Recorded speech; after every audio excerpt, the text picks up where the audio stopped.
Good Wednesday evening and welcome to the NCWLIFE Evening News. I'm Grant Olson. Here are a few of the stories we have coming up for you tonight. Washington lawmakers quickly passed a new drug possession law yesterday on the first day of the special session called to address the issue. The third annual La Terraza de Main Street celebration is back this weekend. And in weather, record May heat is on the way. I'll let you know how hot we'll get coming up in your local weather forecast.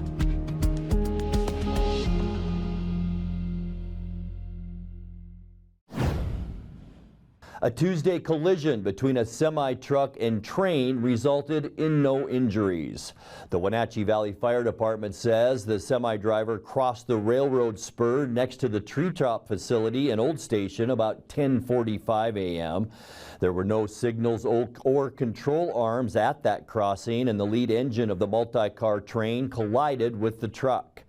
The semi was carrying a driver and passenger, and neither they nor the locomotive engineer were injured.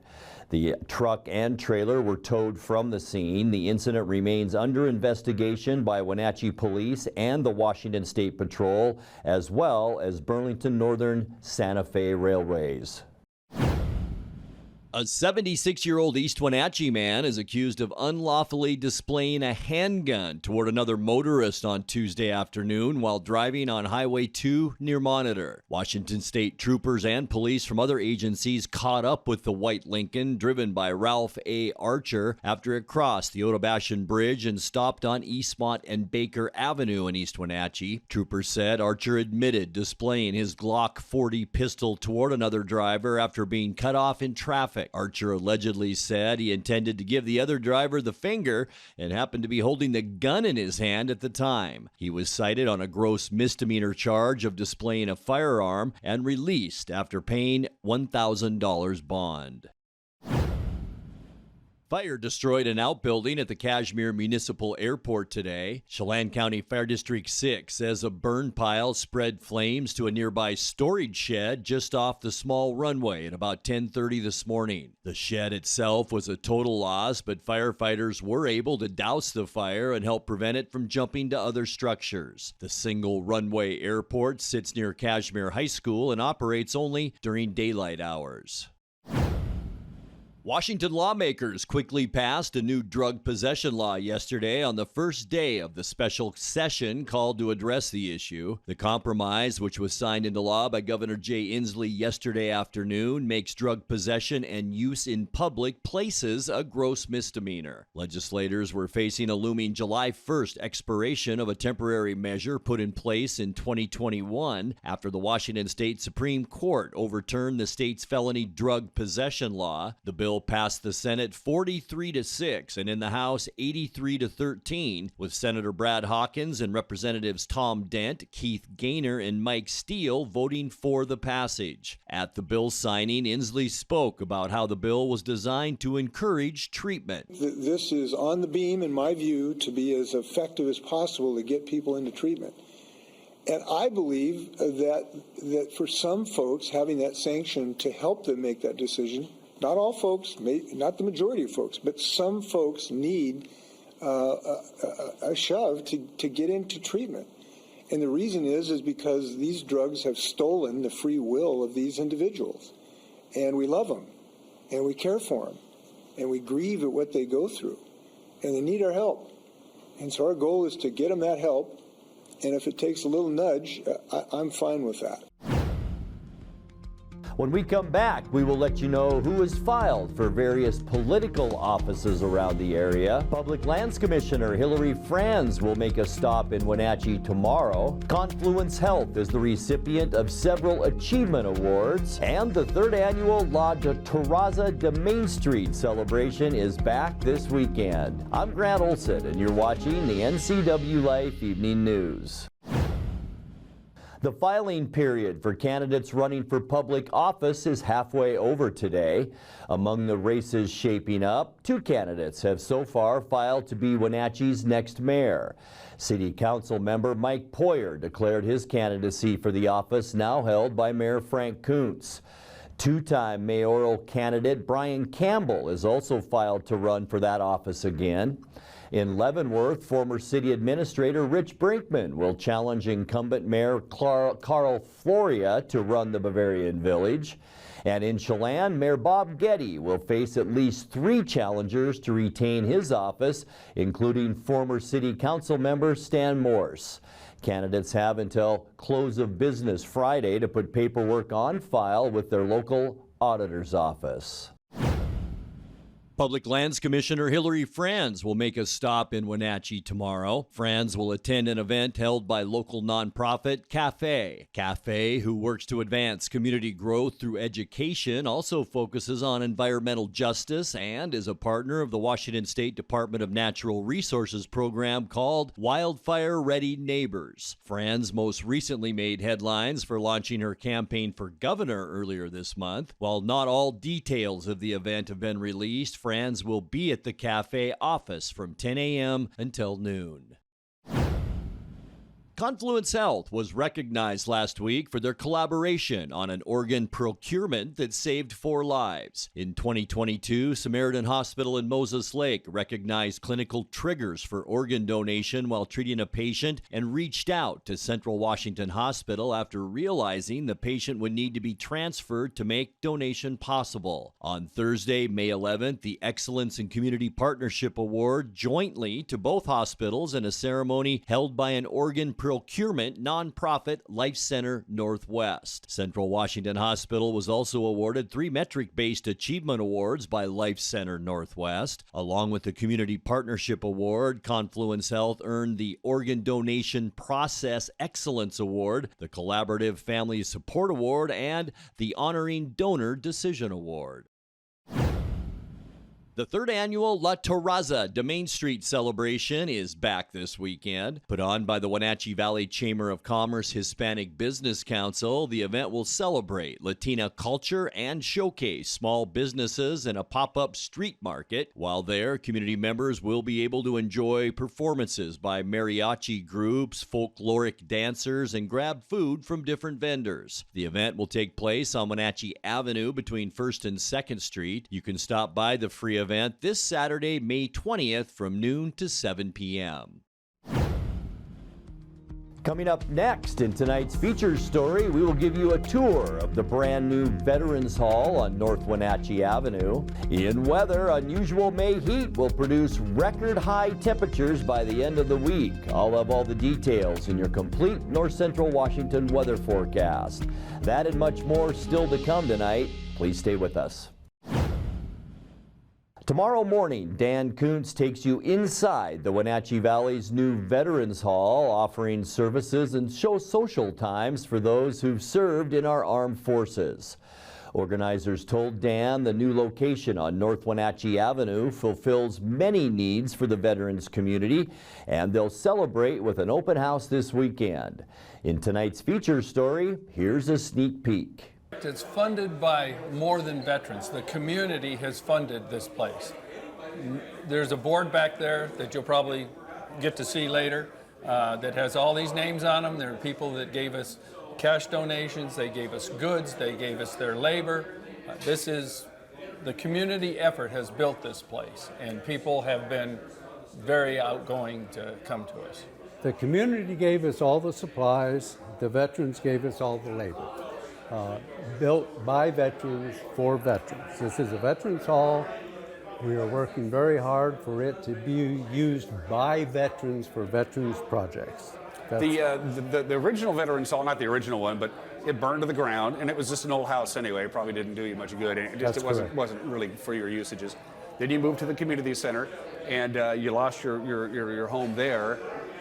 Were you a little worried, and I'll ask both of you this, that your whole organization was going to lose a little momentum because you didn't have a home?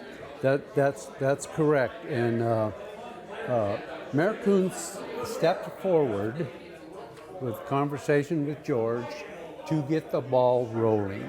So the process of getting this place was probably 6 months of house shopping, different facilities that the city showed us, different facilities that we went out and found ourselves saying this would fit what we want to do. This was 3,800 square feet of nothing. It had the bathrooms in it, had some stage up here. So we completely remodeled everything. We built everything. George and I took a piece of paper and wrote down a plan of what we wanted to see. We're very fortunate to have one of our members, one of our veterans. It's a very good woodworker, knows carpentry. I asked him if he would oversee all the carpenter work. So that took a little pressure off us. He oversaw that. Our job was to get finances to come in, get materials to come in. So all these veterans, when we see all these guys here at Coffee Break, that's the group that built this place. Time now for a check of your North Central Washington weather forecast. And today, warm like we thought it would be, unlike yesterday, but we did see some of that haze out there today. This is looking up north at our Billy Goat Sky-Fi Tower camera. And there's Pateras, Brewster in the shot. But notice the haze. We've been having this predominantly easterly wind the last couple of days, and there are a lot of fires happening up in Alberta, and the Alberta smoke coming down into Montana and then shifting back over into Washington. We had some of that this morning in Wenatchee too, but it pretty much burned off this afternoon. But let's go back to yesterday for a second. Wild weather all over our area. I'm just going to get out of the way, and this is up Highway 97, just past the Big Y Cafe, up towards Blewett Pass. And look at the size of that hail that fell up that way yesterday. Other areas in our viewing area include Moses Lake, which picked up 1/4 inch of rain out of a cloud burst there yesterday. But boy, with the wildfires, and there's the hail that came down once again up on Blewett Pass. And thank you to Lee Matthews for providing that great video. Nothing like that today. We did warm up today with the clearer skies. 84 degrees, our unofficial high temperature, and that's 12 degrees above where we should be for this time of year. Our record 96, and that was set in 2006. 57 our low this morning, so another mild one.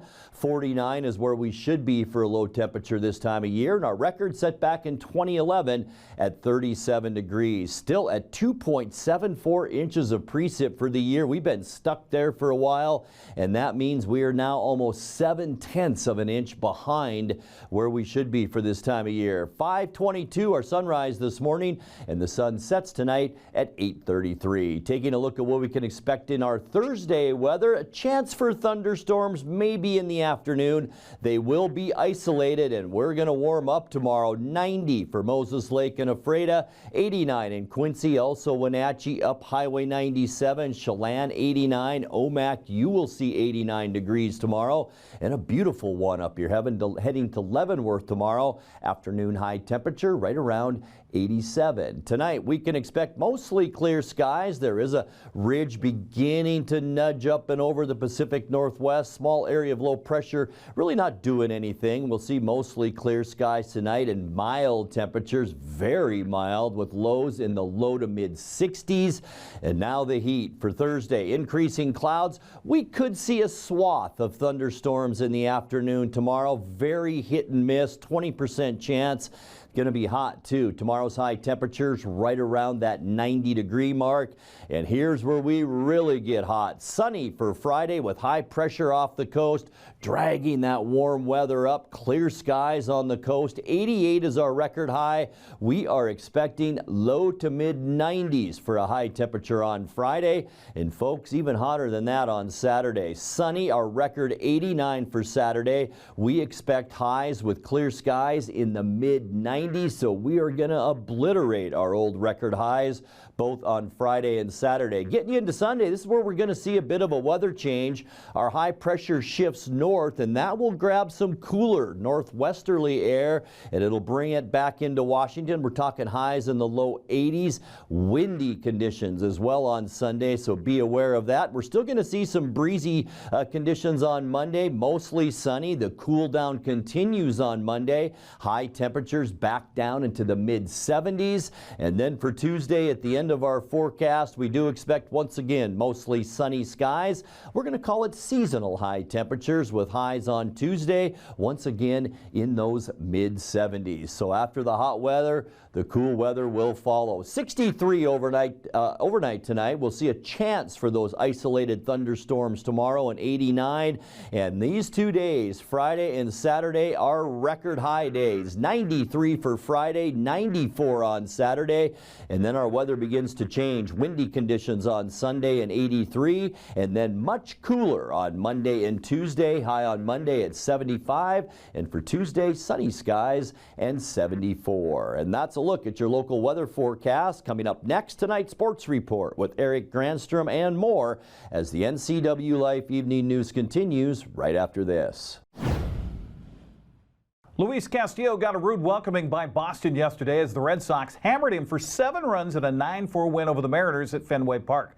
Boston hit 3 homers off Castillo in 5 innings of work, tying a career high, or low, if you will, for the Seattle right-hander. In fact, the Mariners have lost the last 4 games Castillo has started. After surrendering 4 runs in the first inning, Seattle did show some signs of life offensively, trying to get the game back with a 4-run fourth. The 2-2. Into center field, Duran can't get there, it rolls all the way to the triangle. Suarez is in to score. Cal Raleigh motors home. Teoscar Hernandez flies into third. He's got a 2-run triple. And the Mariners have cut the deficit in half. 4-2 in the 4th inning. Mariners are starting their way back. Hey, this is scalded down by Pesky's pole. It is fair.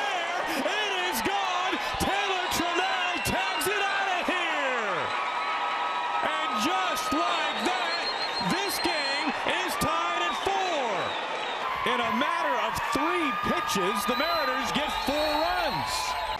2-2. Swung on, fly ball center field. Duran backing up. He's got room out there, and that's the ball game. Red Sox win it 9-4. The bats showing up big time tonight. Seattle manager Scott Service says he's not worried about Castillo. He gives Boston credit for coming out aggressively in that first frame. Obviously, they were really aggressive in the first inning.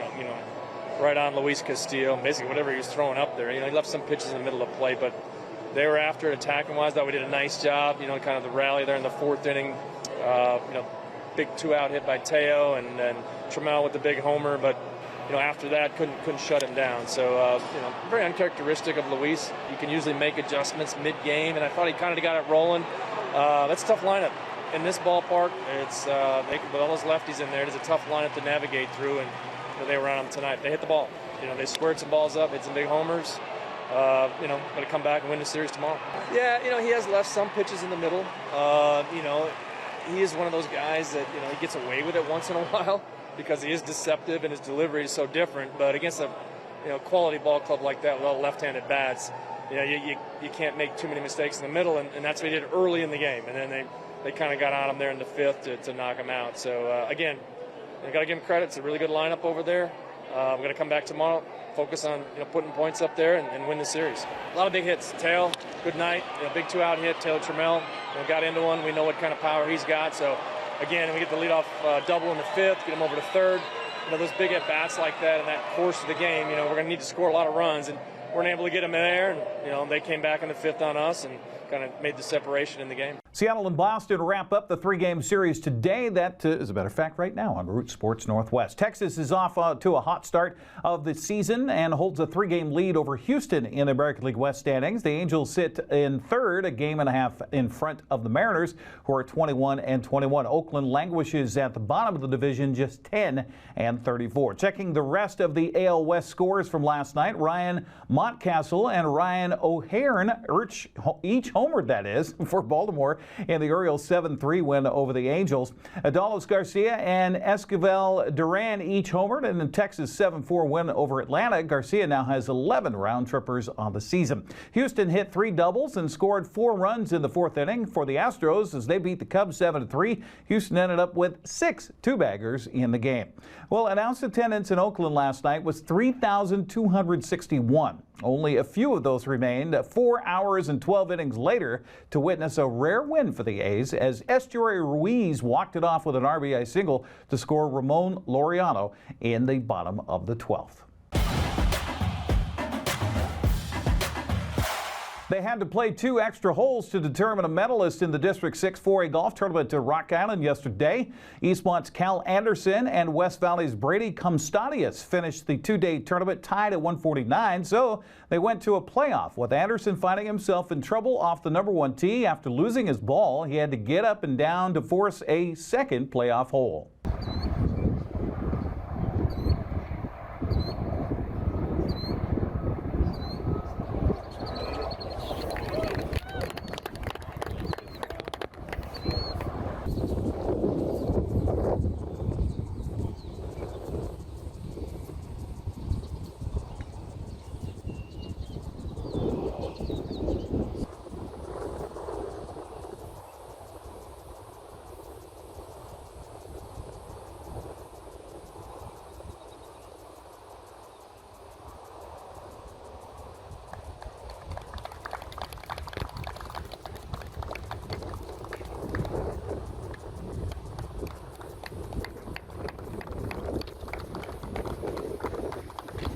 Anderson takes medalist honors, while Comstadius is second. West Valley's Trey LeChamadan took third. Eastmont's Andy Hobson was fourth. Wenatchee's Jackson Bishop fifth. West Valley won the team competition by 12 strokes over Eastmont. Eastmont's Lily Weigel continued her incredible golf season with a medalist honors at the District 6 4A tournament yesterday at Apple Tree in Yakima. She carded an 88 to take first and lead Eastmont to the team title. Moses Lake was second at 433. Well, Chelan's Carson Clinton shot 74 at Okanagan Valley Golf Club to claim the District 6 1A championship yesterday. The Goats came in second to Omak as Blake Sam led the Pioneers with 83 on the day. Chelan's Annabelle Finch carded a 98 to win medalist honors at the District 6 1A Girls Championship yesterday. That was also at Omak. Omak's Haley Richter was second as the Pioneers captured the team title. Cascade took second place. Well, the Wenatchee Panthers extended their softball season with a narrow win in the district play-in game yesterday. Wenatchee edged Sunnyside 10-8 to advance to the district tournament Saturday. West Valley also won its play-in game yesterday against Eisenhower 16-4. The one-day tournament Saturday will be held at Eastmont Sterling Fourplex. Wildcats will face Moses Lake for the district championship at 11 a.m. while Wenatchee plays West Valley. Loser between Eastmont and Moses Lake will turn around and play the winner of Wenatchee West Valley at 1 o'clock for a last chance at state. Well, it took extra innings, but Okanagan claimed the District 6 2B softball championship with a 5-4 win over Brewster yesterday. Oroville advanced by downing Lake Roosevelt 6-1. The Bears will host the Hornets Friday at 4:30 in a last shot to get to the state tournament. WIAA State AB Boys Soccer Tournament began yesterday with an opening round win for a team for North Central Washington. Tenasket advanced by downing Kings yesterday 2-1. The Tigers will travel to Highland for the next round Friday night at 6. Chelan is meeting Connell tonight at 7 at Quincy High School. Winner will face Quincy back in Quincy Friday night at 7 o'clock. Cascade's first round opponent is Kingsway Christian. Their game is set for 4 o'clock Friday afternoon at Highland. Davis won its opening round game in the WIAA State 4A Boys Soccer Tournament last night by a score of 1-0 over Curtis. Wenatchee begins the tournament tonight at Spark Stadium against Puyallup at 6:30. We'll have posted a link on our Facebook page. If you'd like to watch it, you can click on that link and watch that through the NFHS. That's a look at sports news. Have a happy Wednesday. On the next edition of Wake Up Wenatchee Valley, the Veterans Hall finally has a new home to call their own. It's a beautiful facility. George and Bob are going to talk about it, and you, the general public, are invited down the 19th, the 20th, and 21st for an open house to check out this awesome new facility, much needed and run by some pretty cool guys. Bob and George on the next edition of Wake Up Wenatchee Valley. 1206 North Wenatchee Avenue, the backside of the Eagles building, across the parking lot from the Buzz Inn. We'll see you there. And that will do it for our newscast tonight. For more on these stories and other news from around North Central Washington, you can find us on Facebook or our website at NCWLIFE.com. And remember, if you see news happening, we'd like to hear from you. You can send us an email at news@ncwlife.com or give us a call at 888-6295. I'm Grant Olson. Thanks so much for being with us. Have a great night.